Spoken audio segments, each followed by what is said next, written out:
제가 이런 말들을 자주 해왔어요. 괜찮아요. 부담 갖지 말고 상황에 맞게 하시면 됩니다. 괜찮아요. 너무 무리하지 말고 형편에 맞게 하면 돼요. 미안해하지도 말고 상황에 맞게 하면 됩니다.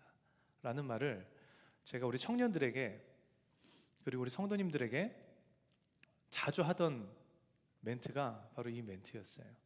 내가 이 멘트를 왜 청년들에게 하는가? 내가 왜 성도들에게 이런 멘트를 전해주는가?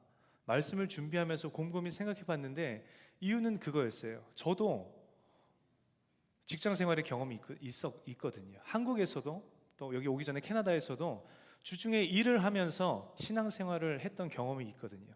그래서 주중에 일을 하면서 신앙생활을 감당한다는 것이 결코 만만치 않다는 것을 제가 직접적으로 경험했기 때문이에요. 예배에 참여하는 것, 수요일, 주일 우리 교회는 2번의 공예배가 있는데 수요일에 예배 자리에 참여하고 주일에 예배 자리에 나와서 이렇게 오늘처럼 여러분처럼 예배하는 그 삶을 지키는 것만으로도 저는 되게 치열했던 것 같아요. 그 전에 생각은 되게 많았어요. 내가 그래도 사역자니까 어느 예배 때 찬양 인도는 하고 어느 예배 때 이런 봉사는 좀 하고 그래야겠다라는 생각이었지만 웬걸요. 주중에 풀타임으로 일을 하면서 신앙생활을 병행하는데 예배를 드리는 거가 너무 버겁고 벅차고 되게 제 삶에 치열한 저의 예배 신앙생활이었었다라는 거예요. 그 공감, 그 경험 때문에 그런 말들을 많이 내뱉어 왔었던 것 같아요. 괜찮아요. 피곤한데 상황에 맞게 하면 돼요. 미안해하지도 말고 상황에 맞게 하시면 됩니다. 근데 말씀을 준비하는데 제가 그렇게 줄곧 내뱉어 왔던 그 멘트들이 떠오르면서 제 안에서 회개의 기도가 자연스럽게 터져 나왔어요. 어떤 회개의 기도였냐 하면 내가 내 책임을 다하지 못했구나 라는 데서 오는 회개의 기도였습니다. 여러분, 교회의 역할이 뭐라고 생각하세요? 목회자의 역할이 무엇이라고 생각하십니까? 예배자들로 하여금 믿음이 무엇인지 알려주고, 그죠? 그리고 그 믿음을 붙들고 믿음대로 사는 것이 어떠한 삶의 모습인지 제시를 해주고 그렇게 살 수 있도록 도와주는 게 교회의 역할이고 목회자의 역할이라는데 여러분 동의하지 않으시는 분들은 없을 거라고 생각을 합니다. 그렇게 도움을 줘서 믿음대로 사는 삶을 살 수 있도록 격려해줘서 정말 그 삶을 살아갈 때 그 삶에 임재하시고 역사하시고 선한 길로 인도하시는 하나님의 그 은혜들을 체험할 수 있도록 돕는 게 교회의 존재의 이유고 목회자의 역할 아니냐는 거예요. 더 단단한 그리스도인으로 여러분들이 설 수 있도록 서포트하는 역할이 바로 목회자의 역할, 교회의 역할 아니냐는 겁니다. 그런데 제 입술에서는 괜찮아, 부담 갖지 말고 상황에 맞게 하세요. 괜찮습니다. 미안해하지 말고 여건에 맞게 하세요. 정말 괜찮습니다. 제가 내가 뭐라고 하나님 앞에 서는 이 영혼들의 선택을 좌지우지했던가라는 그 회개의 기도가 하나님 앞에 계속해서 흘러나왔다는 것입니다. 나를 이해해주는 목회자, 푸시하지 않는 목회자, 좀 괜찮은 목회자가 제가 되고 싶었었던 마음 한켠에 있었나 봐요. 물론 그 삶을 공감은 했지만 그러나 여러분들로 하여금 좀 괜찮은 목회자, 푸시하지 않는 목회자, 뭔가 좀 상식이 통하는 목회자로 제가 인정을 받고 싶었던 마음이 제 마음 한켠에 있었는지 모르겠습니다. 계속 제가 내뱉었던 그 고백들이 계속 떠오르면서 하나님 앞에 죄송한 마음과 더불어 회개의 기도가 흘러나왔다는 거예요.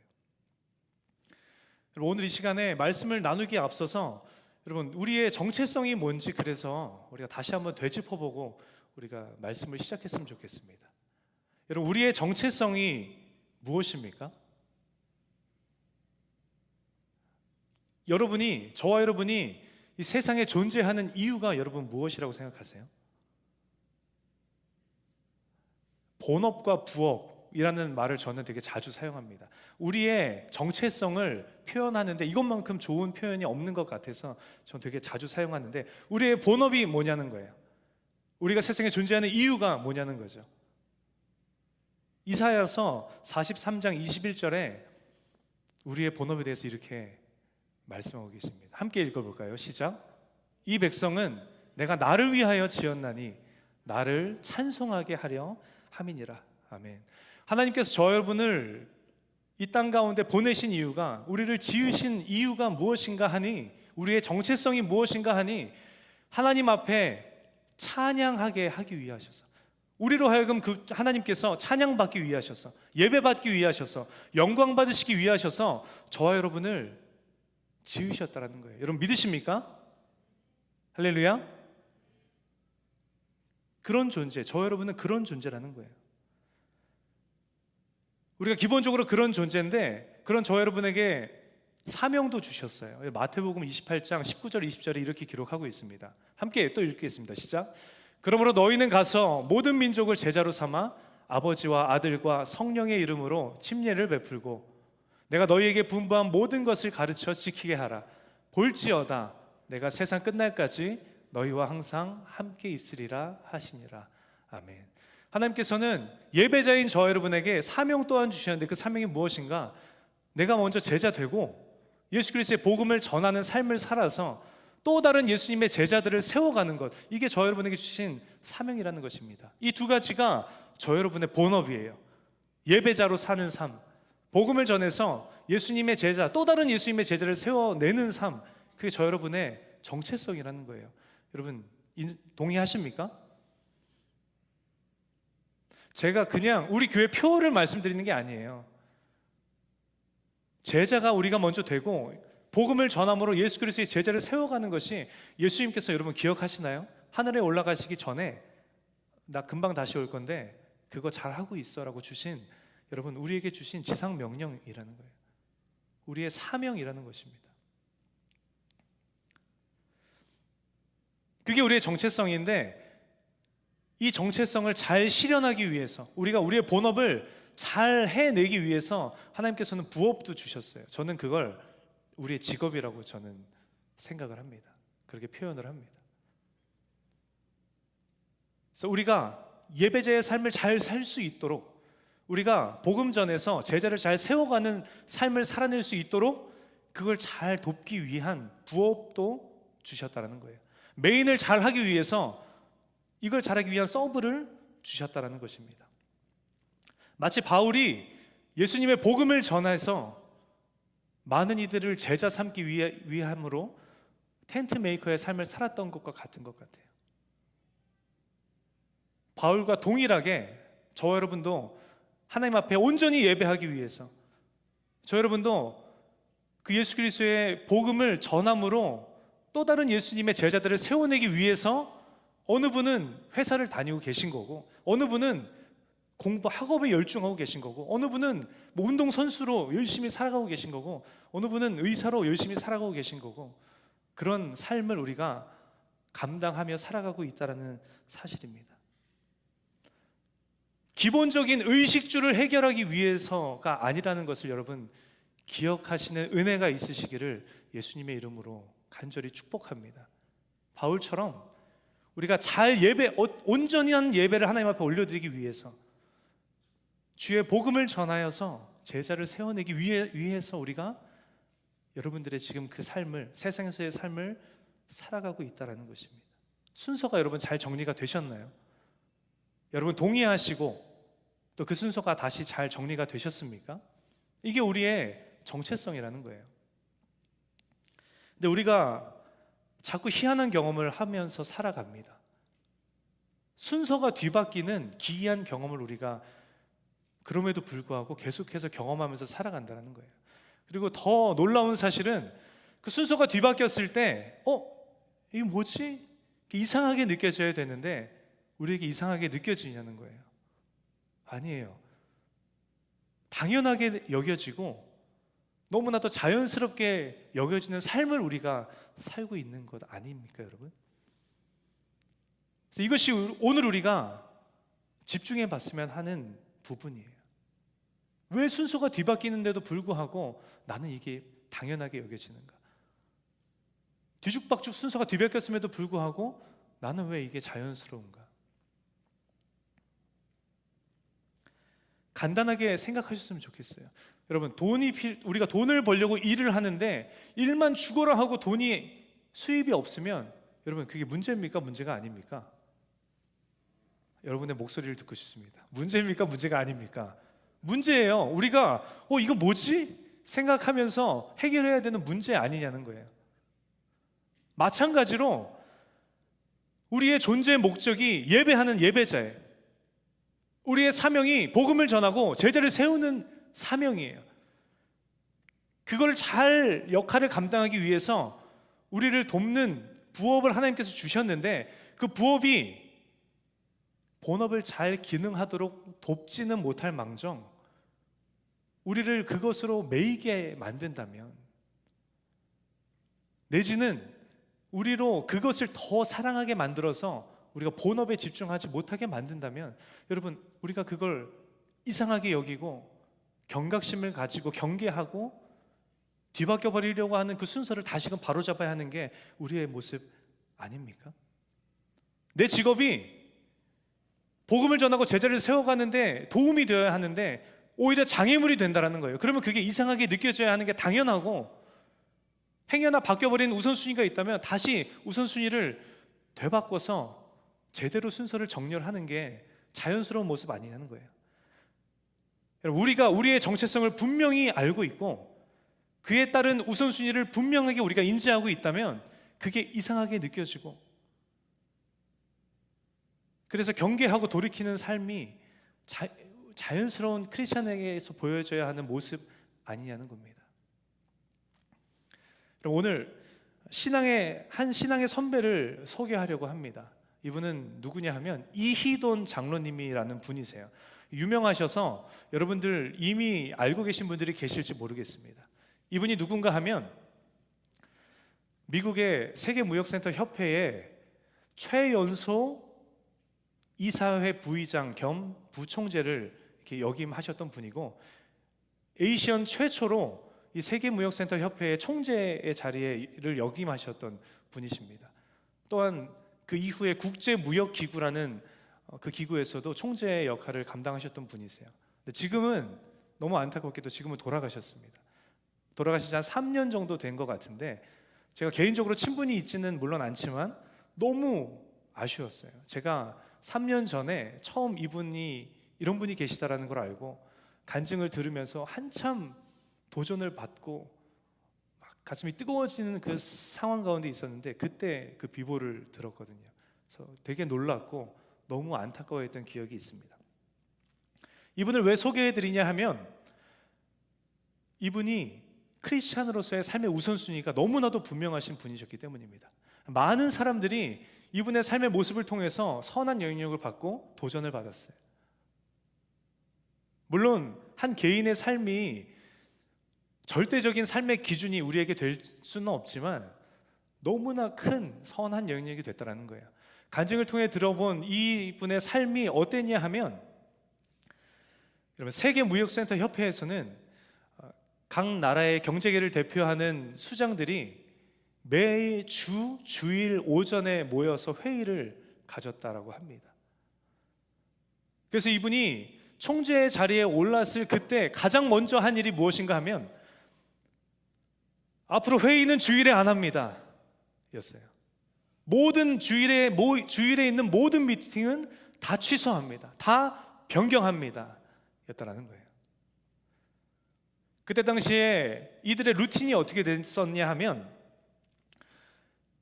그 각국의 경제계를 대표하는 수장들이 금요일에 미국으로 왔었다고 해요. 그리고 토요일 하루 쉬고 주일 아침에 다 함께 모여서 회의를 나누고 그 회의 이후에 각자 자기의 나라로 돌아가는 그런 루틴이었다고 해요. 그게 50년이나 넘는 긴 시간 동안 그 루틴이 계속해서 이어져 왔다라고 합니다. 전통과도 같은 회의의 스케줄이었다는 거예요. 근데 이분이 주일에 있는 모든 미팅은 취소합니다 라고 공표를 한 거예요. 그러니 새롭게 세워진 총재가 이 50년 넘게 지속되어 온 이 루틴을, 이 회의를 취소한다니, 변경한다니, 이 무슨 소린가? 사람들이 다 웅성웅성했다라고 하는 거예요. 50년 넘게 이어져 온 세계 각국의 경제계를 대표하는 수장들의 회의, 그 회의를 취소하고자 했던 이유, 스케줄을 변경하고자 했던 이유가 무엇인지 여러분 짐작이 되지 않으십니까? 이유가 무엇이었냐 하면 나 예수 믿는 사람인데가 이유였다는 거예요.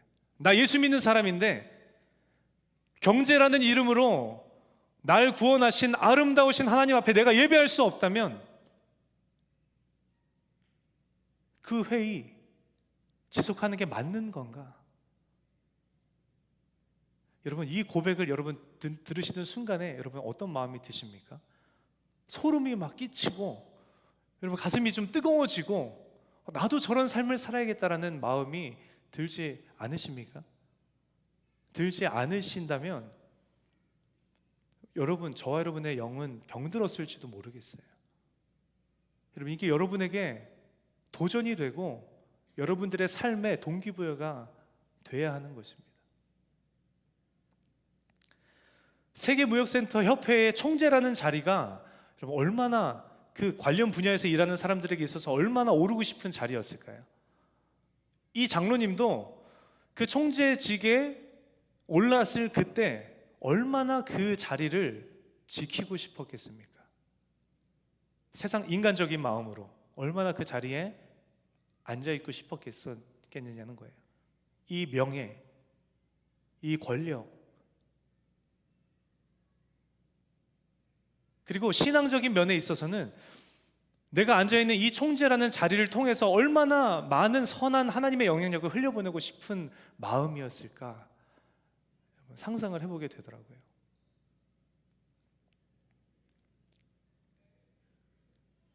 그러나 이분의 고백은 어떤 고백이었더라고요? 난 그리스도인인데 날 구원하신, 꼭 그렇게 표현하시더라고요. 아름다우신 나의 하나님 앞에 내가 예배할 수 없다면 세계무역센터 협회의 총재 안 해도 된다라는 고백이 이분의 고백이었다는 거예요. 쉽게 내린 결론처럼 들릴지 모르겠어요. 그러나 우리가 상상할 수 없을 만큼의 고민과 고민 끝에 내린 결론이지 않았을까 생각해 봅니다. 그 믿음의 결단 이후에 여러분 이분의 삶이 어떻게 되셨을 것 같으세요? 하나님의 놀라우신 역사하심으로 말미암아 총재의 역할도 잘 해냈고 더 나아가서 많은 이들에게 정말 큰 사랑과 존경을 받았다더라라고 끝내야 될 것만 같지 않습니까? 그러나 끝은 그렇지 못했어요. 그런 발표 이후에 이분의 여정이 어떻게 이어졌냐 하면 다시 회의가 소집이 되고 3번의 길고 긴 회의 끝에 결국에는 총재의 자리에서 물러나셨다라고 합니다. 모두가 오르고 싶은 총재의 자리에서 내려오면서까지 주님의 날에 내가 하나님 앞에 예배할 수 없다면 나는 총재 안 해도 된다. 여러분 이 고백이 믿음과 세상의 중간에서 이러지도 저러지도 못했던 저 여러분에게 굉장한 위로와 격려가 되는 고백 아닙니까? 날 세상에 보내신 목적이 나로 찬양받으시기 위함이신데, 나로 존재케 하신 목적이 나로 영광받으시기 위함이신데, 내가 하나님 앞에 이 총재라는 자리 때문에 예배할 수 없다면 그건 하나님의 길이 아닙니다, 주님 라고 고백하며 그 자리에서 물러났다는 거예요. 여러분 이 모습이 오늘 이 자리에 모이신 저 여러분의 모습이 되시기를 여러분 간절히 축원합니다. 50년 넘도록 이어온 전통과도 같은 회의니까 이게 하필이면 주일이네, 근데 회의는 불가피하겠네, 예배는 오후에 드려야겠어. 내지는 온라인으로 예배는 드려야겠다. 너무나도 익숙한 반응 여러분 아닙니까? 이렇게라도 내가 이 자리를 지키는 것이 하나님 나라에 더 큰 도움이 될 수도 있어. 수많은 그리스도인들에게, 수많은 교회에, 나아가서 믿지 않는 자들에게, 수많은 믿지 않는 자들에게 내가 이 자리를 지키는 것이 더 선한 영향력을 끼칠 수 있는 기회가 될 수도 있어. 여러분, 너무나도 익숙한 사고방식 아닙니까? 너무나도 익숙한 발상 아니냐는 거예요. 제 모습을 보는 것만 같습니다.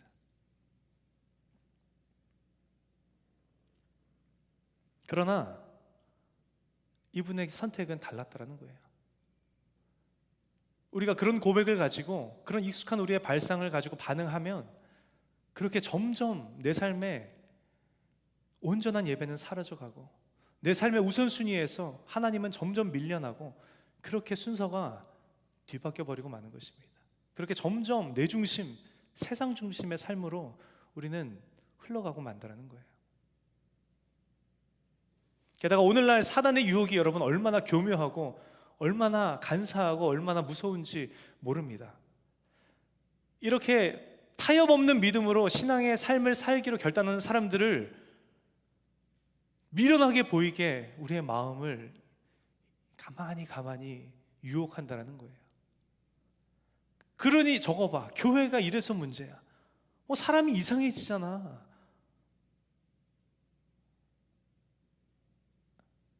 그런데 여러분, 믿지 않는 자들의 수군거림은 우리가 그래도 대적할 수 있는 힘이 있는 것 같아요. 문제는 믿는 자들의 수군거림 아닙니까? 믿는 자들로 하여금도 이런 수군거림을 듣게 한다는 거예요. 지만 예수 믿나? 되게 유별떠네. 지만 예수 믿는 것처럼 저러네. 하나님이 본인을 그 총재의 자리에 올리신 뜻하심과 계획하심과 목적이 분명히 있을 텐데 저거 자기 의 아니야? 저게 교만 아니야? 꼭 주일에 예배해야만 천국 가나? 뭐 그렇게 유난을 떨고 그래? 우리가 아닌 것처럼 앉아있지만 저와 여러분의 마음의 소리이지는 않습니까? 행여나 여러분들의 마음 가운데 사단이 이런 마음을 슬며시 집어넣는다면, 이런 생각을 슬며시 집어넣는다면, 여러분 제가 권면하기는 예수님의 이름으로 쫓아버리시기를 예수님의 이름으로 축원합니다. 왜인지 아세요, 여러분? 그 생각이 우리를 어디로 몰고 가는가? 훗날 내가 믿음의 결단을 내리고 주님, 내가 하나님의 말씀대로 살겠습니다라는 결단을 내리는 그 순간에 내 모습이 새삼스러워 보이게 만든다는 거예요. 굳이 저렇게까지 내가 이렇게까지 할 거는 아니겠지. 위축되며 우리를 믿음의 길로부터 이탈하게 만드는 그런 생각이기 때문에 여러분들에게 권면한다는 거예요. 나에게 관대하고 남에게 인색한 자가 아니라 나에게 인색하고 남에게 관대한 오늘 이 자리에 모이신 사랑하는 모든 청년 여러분들 되시기를 예수님의 이름으로 축복합니다. 여러분, 꼭 주일 아침에 예배드려야 천국 가나요? 가나요? 아니에요. 주일 예배 빼먹는다고 여러분 지옥 가나요? 아니에요. 이게 우리 청년들에게는 예민한 그 이슈여서 제가 이 또 관계에 대해서 말씀드리는데, 술을 마신다고 여러분 천국 못 가나요? 아니에요. 바울이 고린도전서에서 이렇게 이야기했죠. 8장 8절에 이렇게 기록합니다. 음식은 우리를 하나님 앞에 내세우지 못하나니 우리가 먹지 않는다고 해서 더 못 사는 것도 아니고 먹는다고 해서 더 잘 사는 것도 아니니라. 우상에게 제사할 때 바쳐진 재물, 그 고기를 먹는 걸로 사람들이 막 다투는 거예요. 그 다투는 이들에게 바울은 이야기하는 거죠. 음식은 음식일 뿐이야. 하나님께서 우리에게 누리라고 주신 거야. 그거 먹는다고 더 못 사는 것도 아니고 안 먹는다고 더 잘 사는 것도 아니야. 이처럼 술도 음식일 뿐이잖아요, 여러분. 그렇죠? 이게 먹고 안 먹고가 뭐가 그렇게 중요해? 잘 조절만 하면 되지. 여러분, 조절하실 수 있다라고 여러분 생각하십니까? 자신을 과대평가하지 않으시는 지혜로운 여러분들 되시기를 예수님의 이름으로 축복합니다. 주일에 꼭 예배 자리에 나와서 앉아 있어야 됩니다. 술은 입에도 대면 안 됩니다. 여러분, 이런 뭔가 형식적이고 율법주의에 매여서 율법주의로 돌아가자는 이야기를 지금 드리고 있는 게 아니에요. 하나 우리가 내어주잖아요. 그러면 또 하나가 인간의 여러분 너무나도 자연스러운 성향입니다. 또 하나를 내어주면 또 다른 거, 또 내어주면 그 다음에 또 하나. 그래서 결국은 우리가 어떻게 되는가? 다 무너져 버리고 마는 우리의 삶을 우리는 발견하게 된다는 것입니다. 본질이 중요하지 형식이 중요합니까? 맞습니다. 저도 그렇게 생각해요. 본질이 중요하지 형식이 뭐가 중요합니까? 그래서 본질과는 관련 없는 형식들 좀 다 없어져 버렸으면 좋겠어요. 진심. 근데 이 본질이 중요하지 형식이 중요합니까? 이 말을 우리가 올바로 사용해야 되는데 우리가 올바로 사용하지 못할 때가 10중 8구라는 거예요. 여러분 동의하지 않으십니까? 우리에게 면죄부가 되고 내가 거룩한 구별된 길에서 벗어나게 만드는 합리화의 조건들이 될 때가 너무나도 많다는 거예요. 그래서 우리가 경계하고 우리가 돌아서야 된다는 거예요. 그런 삶의 모습에서.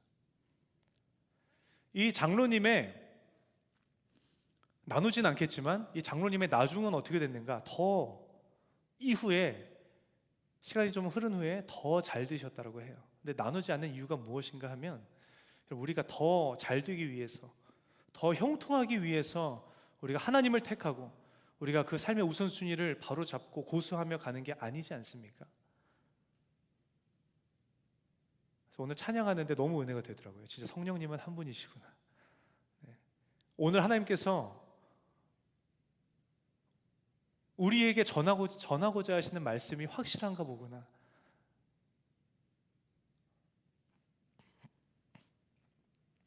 사람 일은 아무도 모르잖아요. 여러분 예배 후에 일어날 일을 여러분 아십니까? 아무도 모르잖아요. 앞으로 주일에 모든 미팅은 다 취소합니다. 이 결단을 내리고 발표하는 그 순간에 이분은 믿음의 우선순위를 지키기 위해서 세계무역센터 협회 총재라는 그 형통의 길을 버렸다는 거예요. 결과에는 관계없이 버렸다는 것입니다. 여러분은 어떠십니까? 여러분 어떤 때는 매일 있는 예배, 매주 있는 예배처럼 느껴지잖아요. 여러분 이 예배를 지키기 위해서 여러분의 삶의 형통을 여러분은 버리실 수 있으시겠습니까? 자그마한 형통을 얘기하는 게 아니에요. 내가 그것만 바라보고 살아왔던 내 삶의 목표, 목적을 이야기를 하는 거예요. 하나님 앞에 드려지는 예배를 내가 지키기 위해서, 내가 온전한 예배자의 삶을 살기 위해서 여러분은 여러분의 삶의 형통을 버리실 수 있겠냐는 거예요. 신앙의 선배 한 사람 더 소개합니다. 우리가 오늘 함께 봉독한 다니엘서에 여러분 누구의 이야기가 기록되어 있습니까? 너무 쉽죠. 다니엘의 삶의 모습에 대해서 기록이 되어 있습니다. 이 다니엘, 우리 신앙의 선배 다니엘에게도 우리가 본받아야 될 모습이 수두룩합니다. 이 다니엘의 세상에서의 모습이 어땠는지 우리가 먼저 봤으면 좋겠어요. 세상에서 이 다니엘, 이 선배의 모습이 어땠는지 한번 보기를 원하는데 6장 3절입니다. 우리 같이 함께 봉독할까요? 시작. 다니엘은 마음이 민첩하여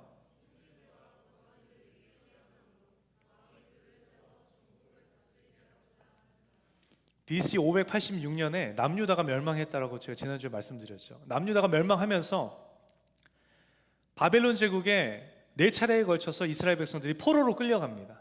근데 포로 1세대였어요, 이 다니엘이.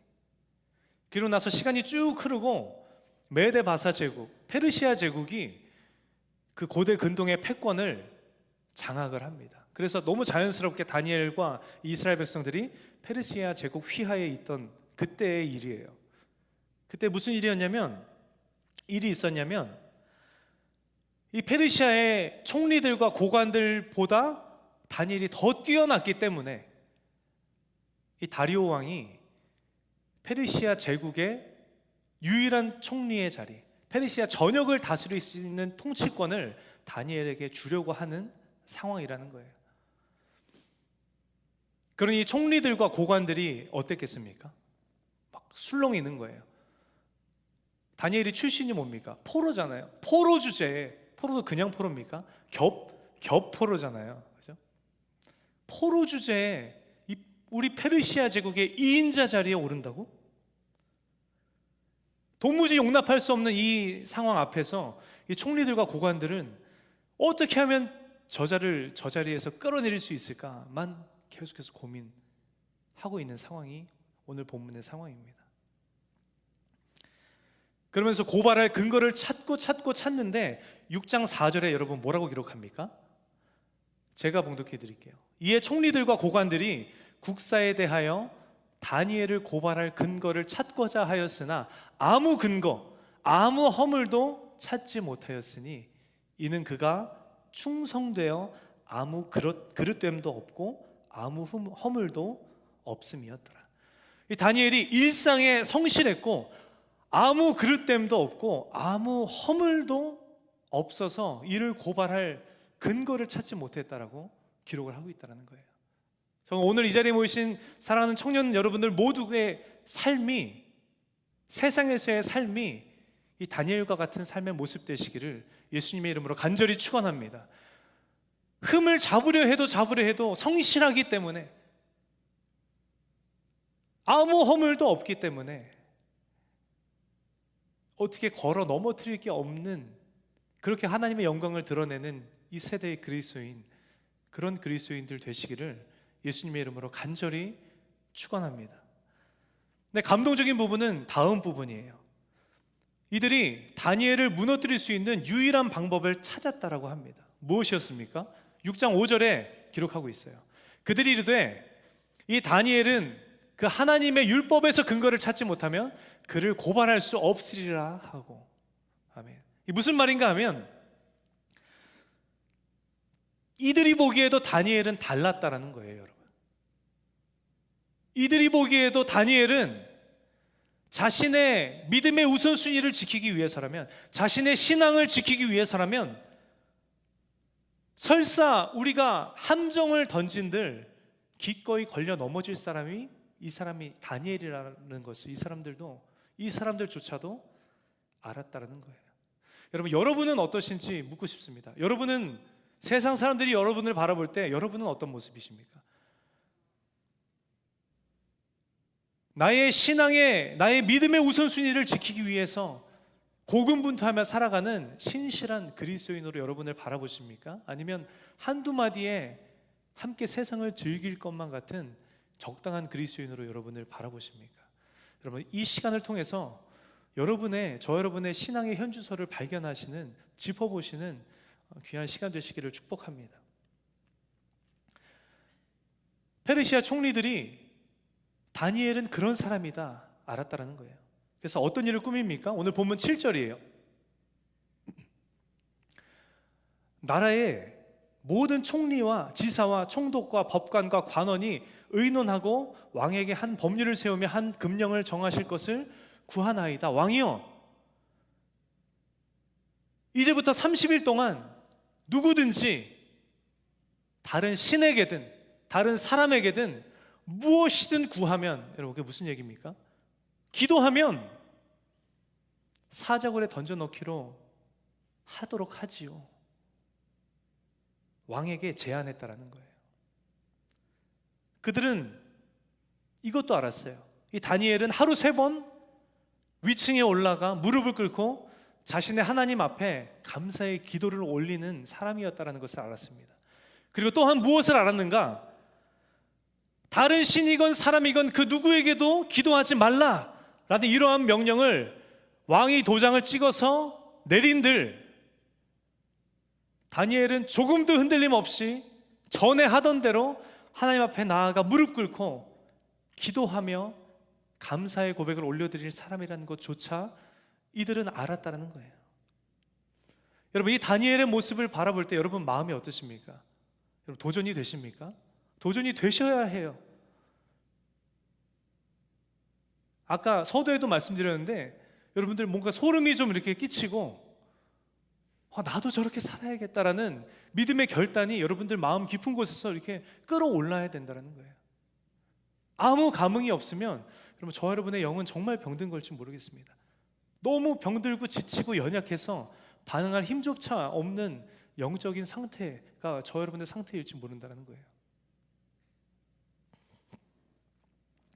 이러한 총리와 고관들의 공격에 다니엘의 신앙의 모습은 어땠습니까? 우리가 잘 알고 있죠. 10절입니다. 우리 함께 읽어봤으면 좋겠어요. 시작. 다니엘이 이 조서에 왕의 도장이 찍힌 것을 알고도 자기 집에 돌아가서는 윗방에 올라가 예루살렘으로 향한 창문을 열고 전에 하던 대로 무릎 꿇고 기도하며 그의 하나님께 감사하였더라. 이 다니엘의 고백은 이런 고백이었어요. 내 주인 되신 하나님께 나는 하던 대로 기도하겠습니다. 굶주린 사자굴에 내가 던져진다 할지라도 아름다우신 놀라우신 내 하나님 앞에 내가 기도하지 않을 수는 없지 않겠습니까? 여러분, 다니엘의 고백이었다는 거예요. 하나님 앞에 기도할 수 없다면, 하나님 앞에 내가 예배할 수 없다면 페르시아 전역을 다스리는 총리직 안 합니다. 필요 없습니다. 내 생명조차 귀한 것으로 여기지 않겠습니다. 다니엘의 고백이었다는 거예요.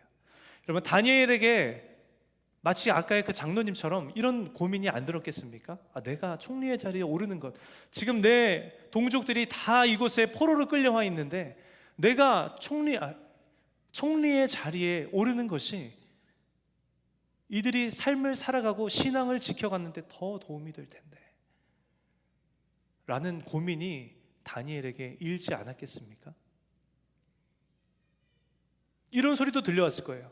누군 하나님 안 믿나? 지만 하나님 믿나? 총리의 자리에 올라가서 좀 동족들 좀 돌보지 뭐 유난히 굳이 그렇게까지 해야 될 일인가? 라는 소리는 안 들려왔겠느냐는 거예요. 그러나 다니엘은 어떤 선택을 내립니까? 묵묵히 겸손히 다니엘은 자신의 본업을 택했습니다. 사람의 손가락질에도 마다하지 않고 자신의 탄탄한 형통의 앞길을 버려가면서까지 자신의 생명 포기하면서까지 다니엘은 잠잠히 겸손하게 자신의 본업을 택했다라는 거예요. 그리고 결국 다니엘은 굶주린 사자들이 즐비한 사자굴로 던져지죠. 어떻게 됐습니까? 어떻게 됐나요? 어떻게 됐느냐가 중요한 게 아니에요, 여러분. 털끝 하나 다치지 않고 살아났더라가 중요한 게 아니고 갈기갈기 찢겨서 너무 처참하게 죽어갔더라가 중요한 게 아니라는 거예요. 다니엘이 나는 전에 하던 대로 윗방에 올라가 예루살렘을 향해서 창문을 열고 무릎을 꿇고 하나님 앞에 기도하겠습니다 결단하는 그 순간에, 그리고 무릎을 꿇는 그 순간에 다니엘은 이미 자신의 생명을 버렸다라는 거예요. 이미 죽은 것과 다름없다라는 것입니다.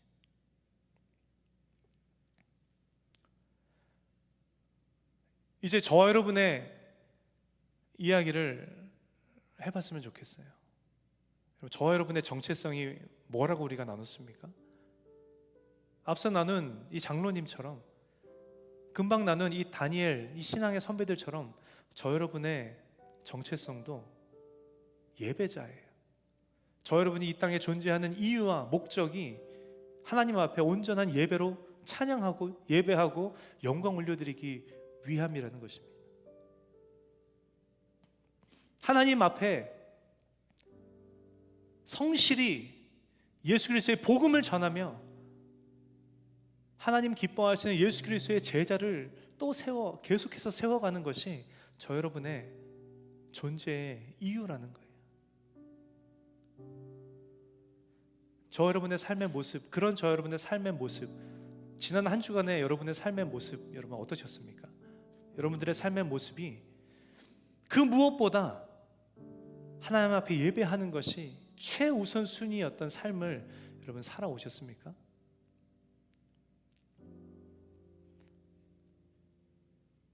때를 얻든지 못 얻든지 주의 예수 그리스도의 복음을 전하면서 예수님의 제자를 세워가려고 노력하는 그것이 다른 어떤 것들보다 중요하고 우선되고 가장 가치 있는 삶으로 여러분은 지난 한 주간 삶을 살아오셨냐라는 거예요. 이런 생각하시는 분들이 계실지 모르겠어요. 그러면 믿음과 현실이 부딪히는 그 순간에 다 포기하라는 겁니까? 라는 생각을 하실 분이 계신지 모르겠어요. 그럼 믿음과 세상이 부딪힐 때 그러면 난 직장 때려치라는 이야기입니까?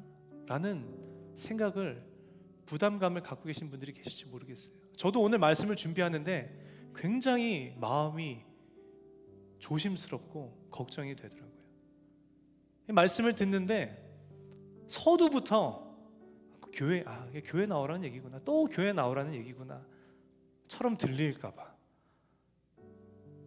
또 봉사하라는 얘기구나 라는 말들로 치부되어져 버릴까봐 너무나 조심스럽고 염려가 되고 걱정이 되더라고요.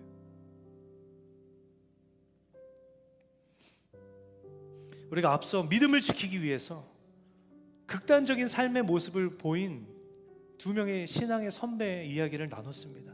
이들의 모습을 통해서 하나님께서 저와 여러분에게 말씀하고자 하신 것이 무엇인가? 직장이 너의 예배를 방해한다면 직장 때려쳐라 겠습니까, 여러분?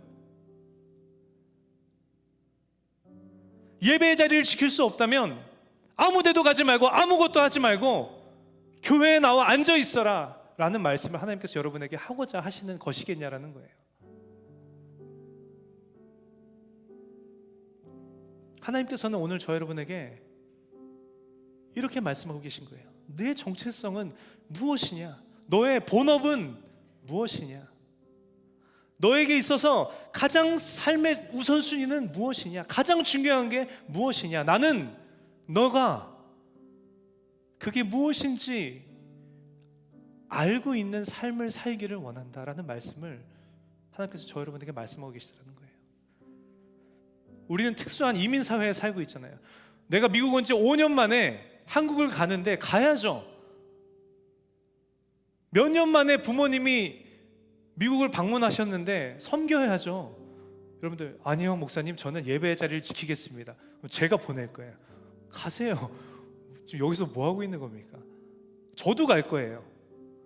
가능하다면. 네. 그게 가능하다면 하나님께서 저 여러분에게 말씀하고자 하시는 것이 무엇인가 우리가 기억했으면 좋겠어요. 내 정체성이 무엇이냐? 내 본업이 무엇이냐? 너 삶의 최우선순위가 무엇이냐? 내 삶에 있어서 가장 중요한 게 무엇이냐? 잊지 않고 살기를 원한다. 어디에 있든 언제 어디서든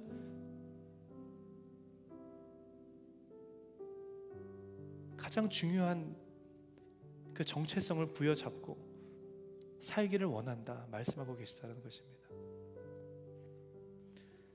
쉽지 않아요. 그죠? 말씀을 준비하는데 제가 제일 쉬울 것 같더라고요. 저는 직업이 목사여서 저는 예배의 자리를 지키기가 너무 쉬운 축복 가운데 있는 것 같아요. 그런데 쉽지 않죠. 삶의 우선순위를 고수하면서 지금 이 세대를 살아가기란 여러분 너무나 어려운 시대를 우리가 살아가고 있습니다. 우리가 우선순위를 지키기 위해서 수많은 민망한 상황들을 우리가 겪을지도 몰라요. 너무나 큰 손해들을 우리가 볼지도 모르겠습니다. 절대 쉬운 일이 아니에요. 그러나 여러분 기억하셨으면 좋겠습니다. 쉽지 않다라는 것이 불가능하다라는 이야기가 아님을 여러분들 기억하셨으면 좋겠어요. 우리가 어떻게 하면 우리의 삶의 우선순위를 올바르게 고수하며 삶을 살아갈 수 있을까? 어떻게 하면 살아갈 수 있을까요? 다니엘처럼 묵묵히 성실히 겸손히 하나님 앞에서 우리의 정체성을 기억하고 점검하고 묵상하는 삶을 살아가는 거예요. 여러분 그렇게 하실 수 있으십니까? 제가 여기 처음 왔을 때 드렸던 권면이었던 것 같아요. 하루에 10분만 24시간 중에 10분만 하나님과 독대하는 시간을 가지시지 않으시겠습니까? 라는 말씀을 드렸었어요. 여러분 지키고 계신지 모르겠습니다. 저는 룸메이트가 있어요. 옷장에 들어가서 기도했던 도국경 목사님 얘기를 제가 나누면서 어디든 여러분 찾을 수 있습니다. 찾으세요. 10분만 하나님과 독대하는 시간을 가졌으면 좋겠습니다 라고 말씀드렸었는데, 매일 꾸준히 성실히 나의 정체성을 하나님 앞에서 묵상하고 되뇌이고 나의 삶을 점검하고 그런 삶을 살아가는 것, 그런 삶을 살아가시는 새로운 한 주가 되셨으면 좋겠습니다. 큰 컵에 물을 한 방울씩 떨어뜨린다라고 여러분 생각해 보세요. 물이 넘쳐 흐르겠습니까? 넘쳐 흐르기는커녕 가득 차지도 않을 것만 같아요. 근데 여러분 꾸준히 성실하게 그 컵에 물을 한 방울 한 방울 계속해서 떨어뜨린다면 여러분 어떻게 됩니까? 잘 아시잖아요. 마지막 한 방울이 떨어지는 그 순간에 그 컵에 담긴 물이 넘쳐 흐르는 거예요. 마치 그것처럼 우리가 꾸준히 성실히 하나님 앞에서 나의 정체성을 묵상하고 점검하며 나아갈 때 어느 순간 하나님께서 바라시고 원하시고 찾으시는 거룩하게 구별된 그리스도인의 삶을 살아가시는 저 여러분의 삶의 모습을 발견하게 되실 줄 여러분 믿으시기 바랍니다. 오늘 이 자리에 모이신 저 여러분 모두가 하나님, 내가 성실하겠습니다. 꾸준하겠습니다. 주님 앞에서 나의 정체성을 점검하겠습니다. 묵상하겠습니다. 그런 삶을 살 수 있는 환경을 허락하여 주시고 능력을 허락하여 주시옵소서. 그 마음 가지고 허락하신 새로운 한 주 살아가시는 이 자리에 모이신 저 여러분 모두가 되시기를 예수님의 이름으로 간절히 축원합니다. 찬양팀분들 올라와 주셨으면 좋겠어요. 우리가 함께 찬양하고 기도하는 시간 가졌으면 좋겠습니다. 여러분 좀 더우시죠? 뒤에 그 에어컨 좀 틀어주셨으면 좋겠습니다. 예배 사역 지원팀 에어컨 좀 틀어주셨으면 좋겠어요. 오늘 시간 믿음으로 서리라 우리가 함께 찬양하며 나아갈 텐데, 여러분 그런 마음으로 여러분들 찬양하셨으면 좋겠어요. 하나님, 내가 오늘 이 시간 결단합니다. 하나님 앞에서 내가 나의 삶의 정체성을 꾸준히 성실하게 묵상하는 삶을 살기로 결단합니다. 내가 할 수 있는 한 하나님 앞에 나아가는 삶을 살기로 결단합니다. 온전한 예배하는 삶을 살아내기로 주님 결단합니다. 주님 나에게 임하여 주시고 힘주시고 능력 더하여 주옵소서. 우리 그 간절한 마음으로 함께 찬양하며 나아가기로 원합니다.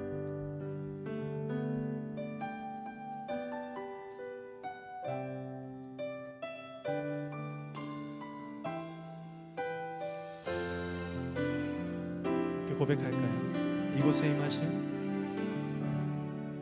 이곳에 임하신 하나님 나라, 가난한 마음으로 바라보리라. 먼저 그 나라 그 뜻 구하며 나의 삶들이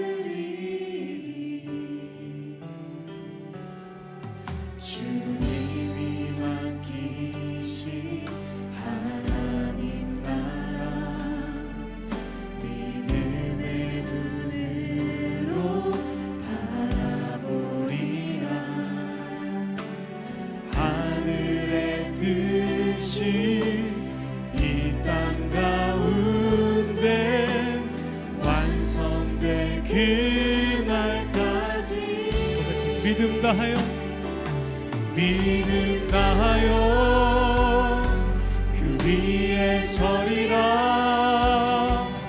하나님의 나라는 무너지지 않으리.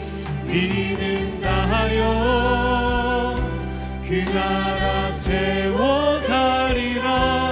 주님 곧 오실 때까지. 우리 자리에서 일어나서 한 번 더 고백하며 나아갑시다. 이곳에 임하신 이곳에 임하신 하나님 나라. 가난한 마음으로 바라보리라. 먼저 그 나라 그 뜻 구하며 나의 삶 드리리. 주님이 맡기신 하나님 나라. 믿음의 눈으로 우리 입술과 함께 고백하기를 원합니다. 하늘의 뜻이 이 땅 가운데 완성될 그날. 우리 함께 고백합시다. 믿음 다하여 믿음 다하여 그 위에 서리라. 하나님의 나라는 무너지지 않으리. 믿음 다하여 그 나라 세워가리라. 주님 곧 오실 때. 우리 한 번 더 고백합시다. 믿음 다하여 믿음 다하여 그 위에 서리라. 하나님의 나라는 무너지지 않으리. 믿음 다하여 그 나라 세워가리라. 주님 곧 오실 때까지. 그 시간 함께 기도하기를 원합니다. 주님, 온전한 예배자 되기를 원합니다. 주의 복음 전하며 또 다른 주님 찾으시는 예수 그리스도의 제자를 세워가기를 원합니다. 하나님, 내가 더 나은 나의 삶을 위해서, 더 나은 형통의 삶을 위해서 하나님을 택하는 것이 아니며 나의 삶의 우선순위를 고수하는 것이 아님을 주님 고백합니다. 나의 본질이, 나의 존재의 이유가 예배자이기에, 나의 본업이 주의 복음 전하는 삶을 살아가는 것이기에 하나님, 나의 결과에 상관없이 주님 그 삶을 살기로 이 시간 결단하오니 성령님 이 시간 나의 심령 가운데 함께하여 주시고 하나님 힘주시고 능력 더하여 주셔서 그 삶을 살아낼 수 있는 나의 삶이 되게 하여 주시옵소서. 우리 간절한 심령으로 함께 소리내어 기도하며 나아가시겠습니다. 기도합시다.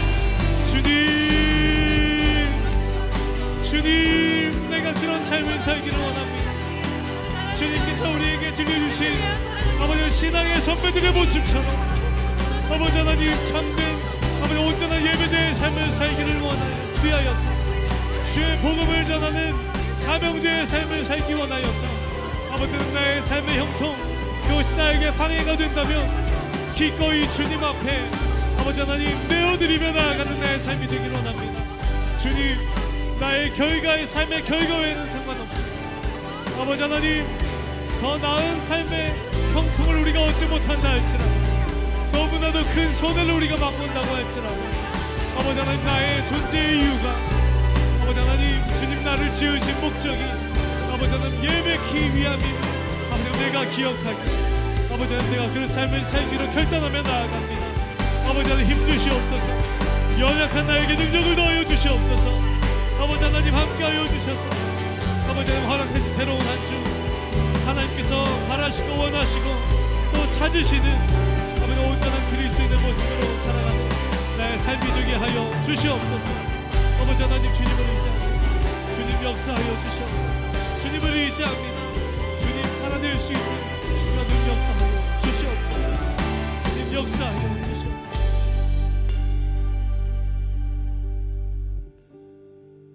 내가 이 땅 가운데 존재하는 존재의 이유가 나로 하여금 주님 찬양 받으시기 위함이며 예배 받으시기 위함이며 영광 받으시기 위함이었다라는 그 비밀을 주님 다시 한번 깨닫고 이 시간 주님 앞에 나아갑니다. 주님, 나에게 주신 사명이, 나에게 주신 허락하신 본업이 예수 그리스도의 복음을 때를 얻든지 못 얻든지 전하며 또 다른 예수 그리스도의 제자를 세워가는 것임을 하나님 오늘 이 시간 다시 한번 깨달으며 주님 나아갑니다. 허락하신 새로운 이번 한 주도 주님 앞에 예배하는 삶을 살기로 결단합니다. 주의 복음을 전하기로 결단합니다. 더 나은 삶의 형통을 바래서가 아니요, 그것이 너무나도 자연스러운 나의 삶의 모습이기 때문에 결과에는 관계없이, 나의 손익과는 관계없이 주님 앞에 예배하기로 결단하며 새롭게 허락하신 한 주를 나아갑니다. 주님 아십니다. 내가 얼마나 연약한 존재인지를, 내가 또 넘어져 버릴 연약한 존재인지를 주님 아십니다. 그래서 주님 이 시간 주님 앞에 구하며 나아갑니다. 주님, 힘을 주시고 능력을 주시옵소서. 온전히 한 예배자의 삶을 살아낼 수 있는 힘을 주시고 능력을 주시옵소서. 동역자들을 허락하여 주셨으니 우리가 함께 힘을 모아 온전한 예배자의 삶을 살아내는 이번 한 주가 되게 하여 주시옵소서. 믿음의 동역자들을 허락하여 주셨으니 함께 주의 복음을 전하며 제자를 세우는 삶을 살아내는 이번 한 주 되게 하여 주시옵소서. 하나님, 주의 놀라우신 은혜로 말미암아 은혜의 한 주를 살아내는 우리가 되게 하여 주시고, 우리가 다음 주 다시 만났을 때 놀라운 간증들을 서로 나누며 서로에게 선한 영향력 주고받으며 성장하는 우리 사랑하는 GCC 엑스 청년부 모든 청년들 될 수 있도록 주님 역사하여 주시옵소서. 그렇게 놀랍게 역사하실 주님을 간절히 기대하며 살아계신 예수님의 이름으로 기도합니다. 아멘. 그렇게 우리 삶 가운데 역사하실 하나님 앞에 우리 영광의 박수 크게 올려드립시다. 할렐루야. 우리 삶 가운데 그렇게 역사하여 주시옵소서.